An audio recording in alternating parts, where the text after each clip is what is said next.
In this video, we're going to cover 3 of the multiple choice questions from the 2017 December exam for Math 121. These problems were selected through a poll, and the first question is number 2. If we have a function g of x, that's an odd function, we're told something about the area under that graph, and then we're asked about a related integral. A key fact about the function is that it's an odd function, and so immediately we should be able to sketch something about the graph itself. And in particular, an odd function that has an integral from 0 to 4, remember an odd function is something that shares the reflected shape across or through the origin. So whatever we see on this side, we see inverted on the other side. And so it's fairly straightforward to sketch something like this that indicates the area between 0 and 3, 0 and 3 on the integral, is an area of 4. But because it's an odd function, and we're interested now in the integral from -3, this area is going to completely match or perfectly match the area over here, but it's going to be below the axis.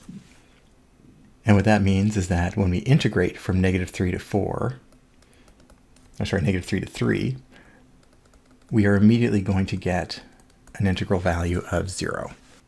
Everything is going to cancel perfectly between these two sides because it's an odd function. And if we take that and we multiply it by -2, well, that doesn't change anything. We're still going to get a 0. And so for this question, we're looking for an answer C. The other 2 questions selected were questions number 8 and 9. So we'll scroll down to those. Number 8, we have a voltage scenario with current, and we're given a relationship between the current, the voltage, and the resistance. We're told the voltage is constant, so this term up here is going to be a constant term, but the resistance is increasing at some rate. We're then asked what happens to the current.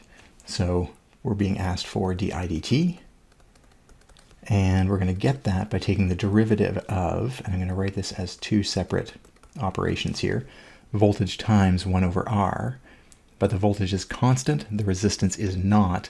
That means we can treat these a little differently. We can bring the voltage out front and rewrite the resistance as R to the -1 instead of 1 over R. And when we do that, we can get voltage times the derivative with respect to time of this power here of R -1. We're going to get -1, bring the power down front, R to the -2, and then the derivative of the inside, dr dt. I'm just going to take this multiplication sign out because it looks too much like a negative. So V times -1 R to the -2 times dr dt. And if we look at all the ingredients, we have 7 ohms, that's our R. This increasing at a rate of 2 ohms is dr dt, is +2, and we needed the voltage, which was 10.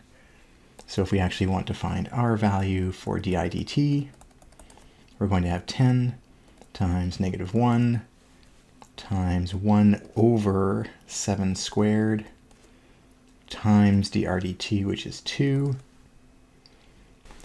That's eventually going to give us -20 over 49.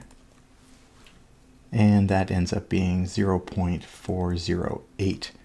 And this is current, so it's going to be amps per second. And because it's a negative quantity, the current is going to be decreasing, and it's going at a rate higher than 0.4, a little bit bigger.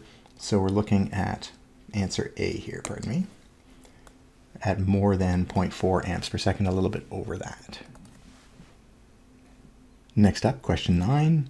Find the value of the integral here, and we're looking essentially for the value of the integral. So the most straightforward way to find this out, especially because the function is relatively simple, is simply to evaluate the integral. So we take the antiderivative. It's a definite integral, so we're going to sub in the upper limits and lower limits.